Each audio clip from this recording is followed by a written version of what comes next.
Spring training games were really, really entertaining yesterday because, of course, we had Manny Machado sounding off of about the pitch count. But joining us live via the Global Satellite Network, presented by StreamYard in the National League, with those Cincinnati Reds, Jeff Carr.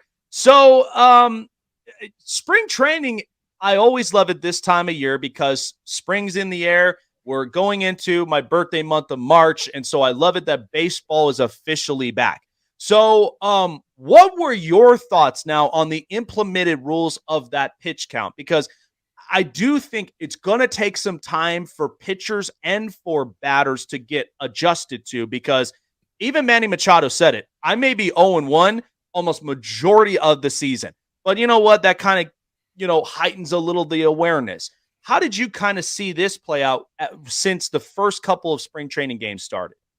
From my perspective, I really enjoy it. I mean, that clip that was kind of going viral around Twitter, at least around baseball folks, of the fact that an entire at-bat took like 1 minute is such a game changer. Like, we're talking in the statistics from the minor leagues where they implemented the pitch clock last year, the average game time was cut by almost 30 minutes. And as a fan of a team that for the last couple of years has really gone through the ringer a little bit as far as the wonderful R word rebuild goes, there were some games that, we're creeping up on 4 hours and we're all just kind of looking around like, seriously, come on now. Come on. I mean, we love baseball, but come on. Yeah. And I love that. I love the effect that this pitch clock is going to have on games like that. Mm-hmm. And you got to think, because I mean, look, you and I, we both love baseball, but I'm not sitting there on a Tuesday night with a 3+ hours if we can't determine a winner. Listen, people gave pushback on, the ghost runner rule. Here's what I like. I liked it that it was implemented in regular season. Don't dare put that in postseason, because I think of this as like the relationship it has with hockey, because you have 5-minute overtimes. If you can't get a winner by then you go into shootouts, and that's what determines the winner. It's energizing and it's fun, and then it makes the game go by faster. I think the same way, but I think maybe in your thought, because I thought of the ghost runner, is this has to challenge batters to hit the right side, because I get a lot of them. They're just pulling. They're trying to hit it out of the ballpark. I'm not a big fan of that. I'm like, look, I care about runs and average and runners in scoring position. So it is going to take a little bit of time to really adjust to these rules, right?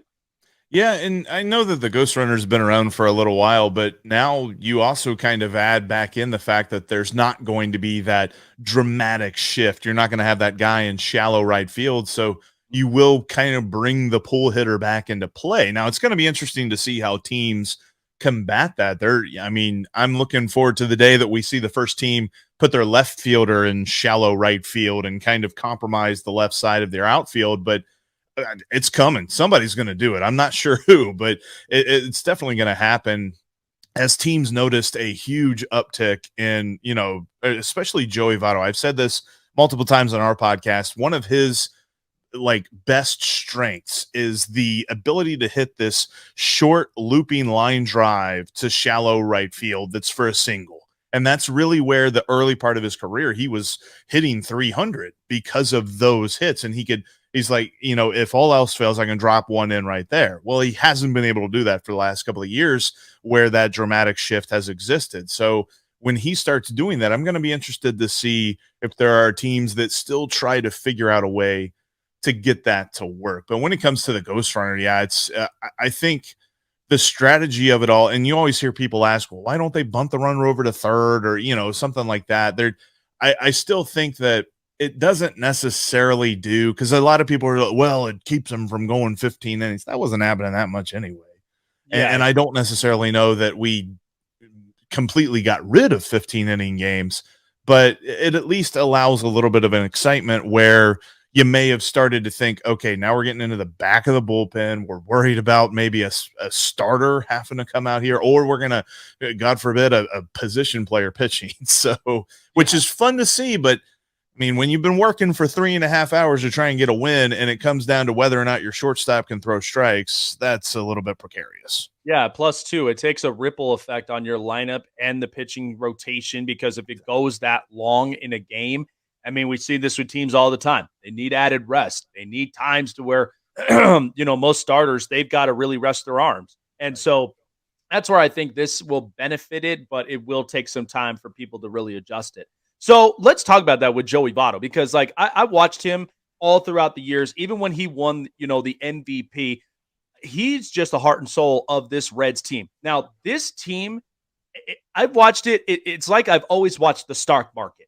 They either Mhm. go up and then they somehow, some way start going down, and it's this whole ripple effect.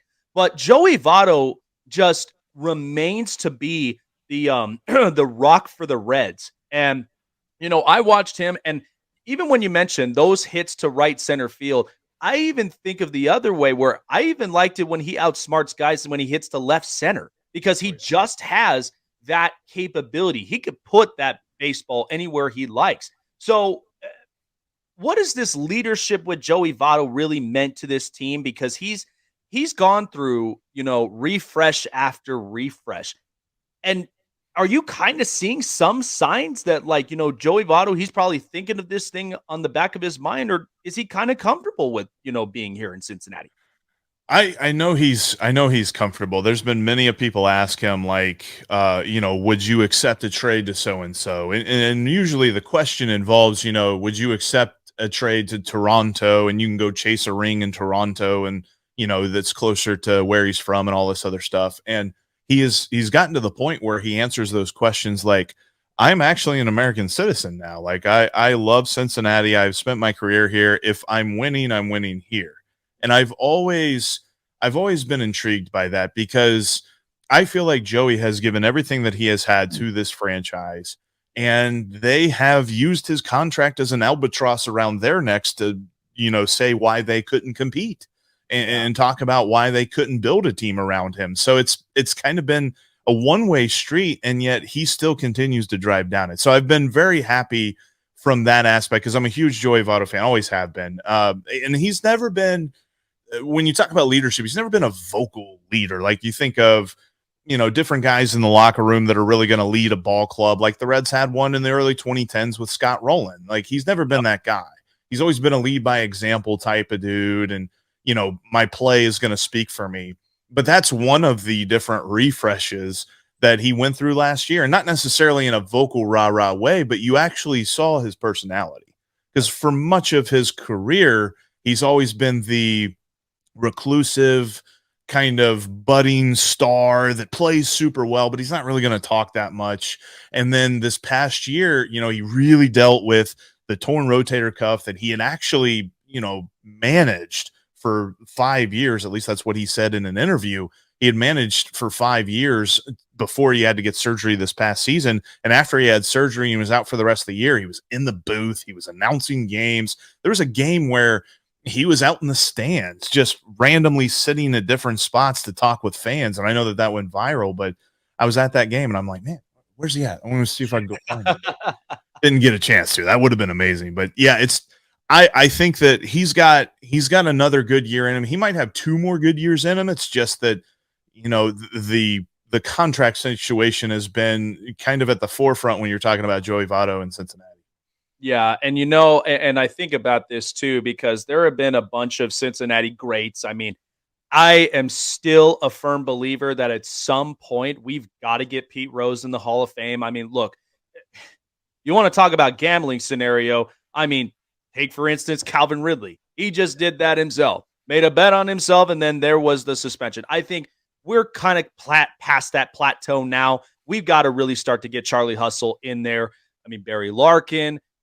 We had Griffey Jr. at a time, and then even a lot of great players. And so Joey Votto adding into that list would be absolutely surreal and something that down the road, I mean, it would be great for Reds fans. And I mean, I've seen the gist of, the Reds even in 2010 when I watched Joey Votto play up in person when we were here during, the baseball weekend when it would be here in Vegas and they would play the Dodgers. So watching him, then Brandon Phillips, he's that guy.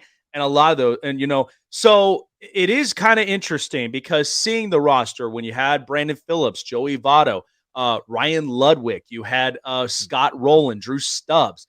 You had a real good lineup, but it was just hard to get over the hump, especially when you had a bunch of NL teams that were very competitive. So here we are with some young kids, Jonathan India, Nick Senzel.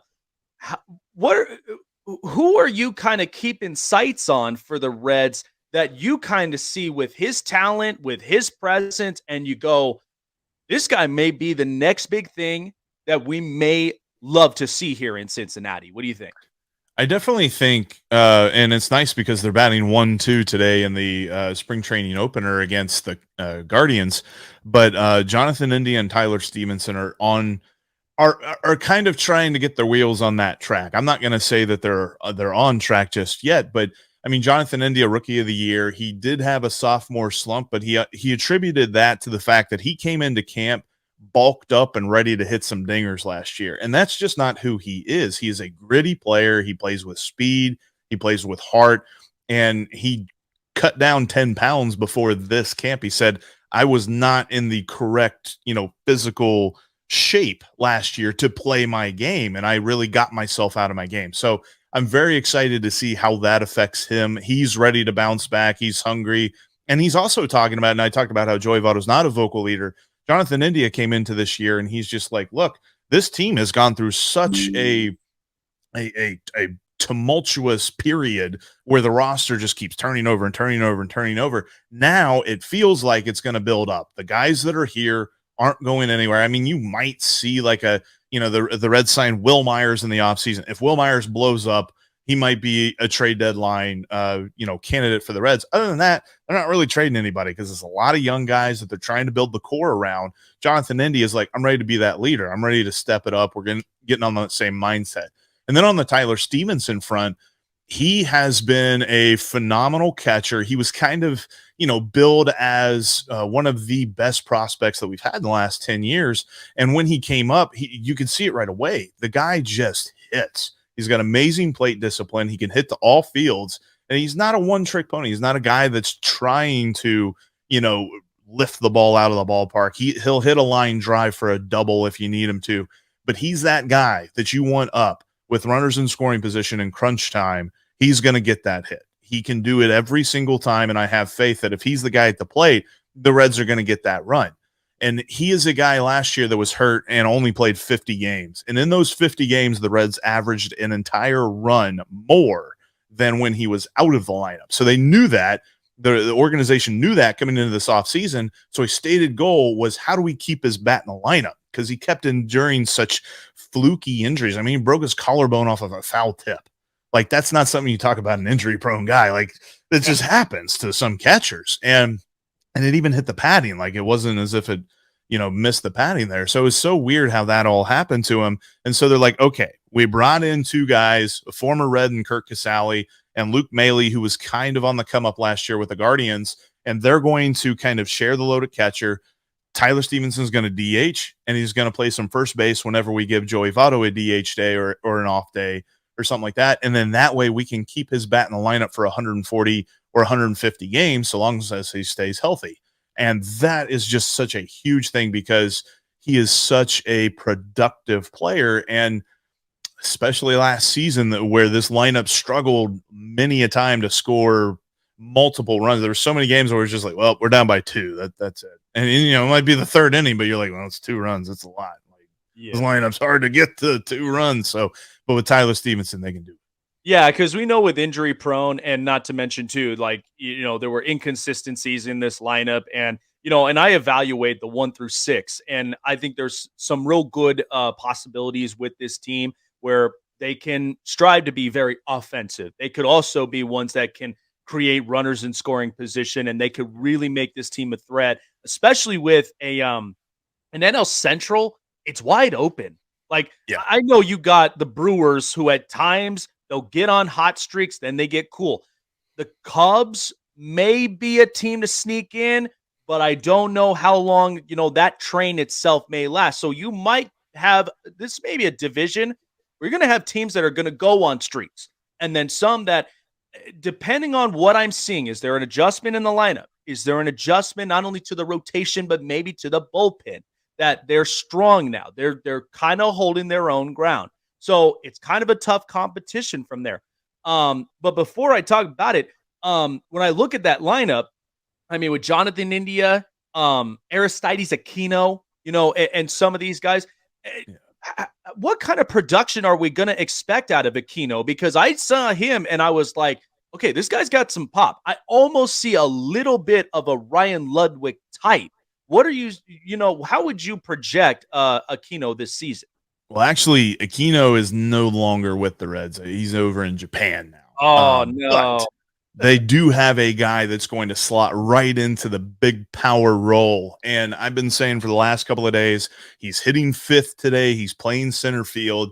You are talking to the harbinger, the man who creates the Will Benson fan club. The Reds traded for Will Benson from the Guardians. The Guardians were looking to make room on their 40-man roster, and they had to get rid of him because they have a pretty nice outfield already.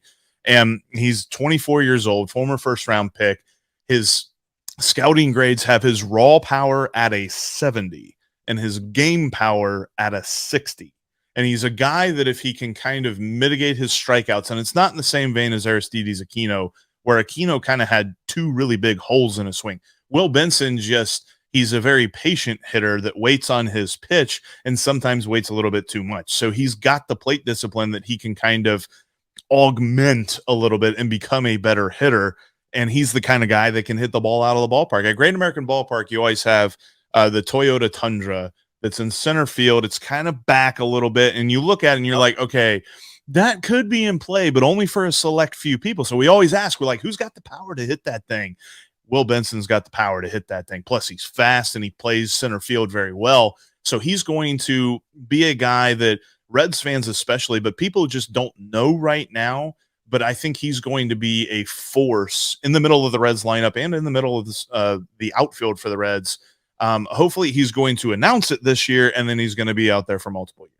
All right, Will Benson. All right, I'll definitely have to keep an eye on this kid because it's funny you mentioned that because it's almost as similarly like how the Brewers have that in Miller Park where they've got that truck right there and caged up. So yeah, that's quite the challenge. Maybe somebody needs to put like a target there and just says hit me there, even if you got to get that in play.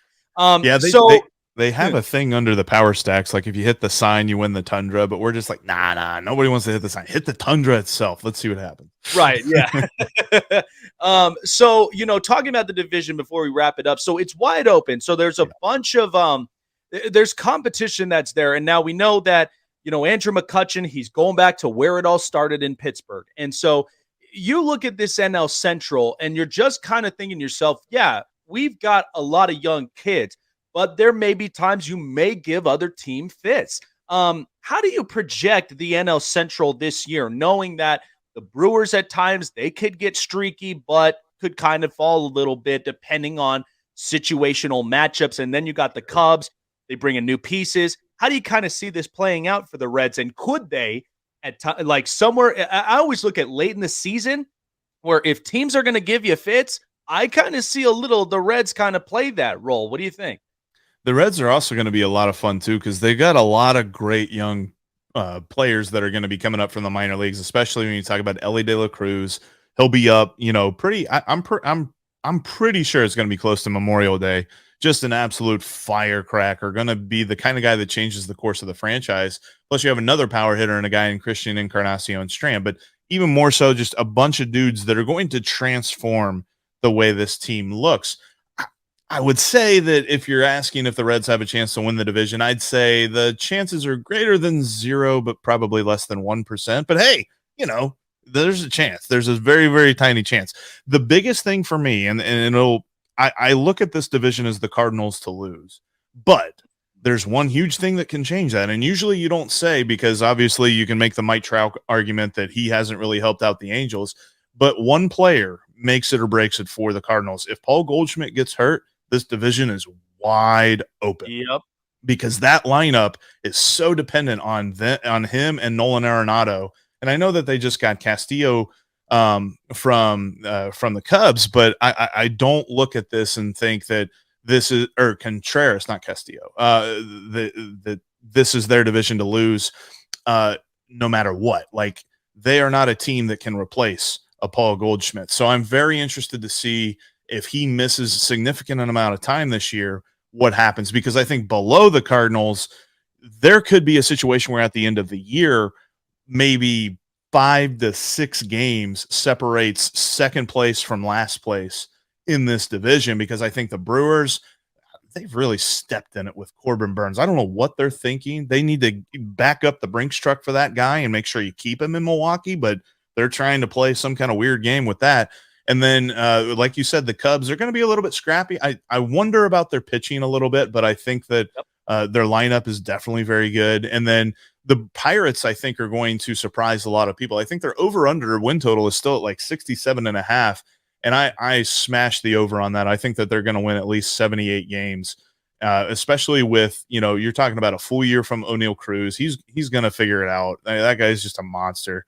And some of the other guys that they got coming up too, especially in the pitching staff, is going to be very interesting to see. And I know that they added some veterans in some key areas, but those guys better be looking over their shoulder, because the young talent in Pittsburgh is ready to come up. And if they can actually commit to it, as opposed to years past where they haven't, then the Pirates can really blow up this year. Yeah. No, I totally agree. And I just look at the state of this division, and I know that, yeah, you're absolutely right. And by the way, this will be the first year ever we don't have Yadier Molina behind the plate. Yeah. So now Wilson Contreras is coming in, and he has to fill in the big shoes. So there's kind of some pressure right there for the Cardinals. But but it'll be interesting, because even if you get the Pirates or you get the Reds, that they'll be, they're kind of going through a little more of the change within the organization. But if they're there and they're giving you fits with, as far as, well, it's a team that if they're hitting and they're getting runners in scoring position and they're putting the pressure on opposing teams, because I always look for that for push to playoffs, because especially when you get the Cardinals or the Brewers, it's how do you handle that kind of pressure? Because you ain't going to show up like that if you're playing the Phillies or the Mets or the Dodgers or Padres. So, that's where I really look at this division as, there's a lot of real good talent. There's also some young bloods that are coming in, and they are ready to play. And so I think this will be interesting. I'm kind of excited to see which new young cats are going to come in, and they're going to be the surprise of the league. So we'll see exactly how the season starts out from there. Jeff, I appreciate your time. Where can people find you to find everything Cincinnati Reds? You can find Locked On Reds everywhere you get your podcasts, including on YouTube. You can also follow me on Twitter. My Twitter handle is at Jeff Carr with 3 Fs. And you can follow my co-host, Stephen Offenbaker, at S Offenbaker with 2 Fs. So we love to talk Reds, and we're actually going to have a quick little live pregame show today before the 3:05 pitch, 3:05 Eastern time for the Reds and Guardians. All right, so you guys do not want to end up missing that. Reds take on the Cleveland Guardians in spring training. Baseball is back, and we are both excited for what the new season will be. Jeff, I appreciate your time. Thank you so much. Have a great rest of your weekend, and let's see how those Reds plan out this year. Absolutely, man. Thanks for having me. Yeah, it is going to be interesting.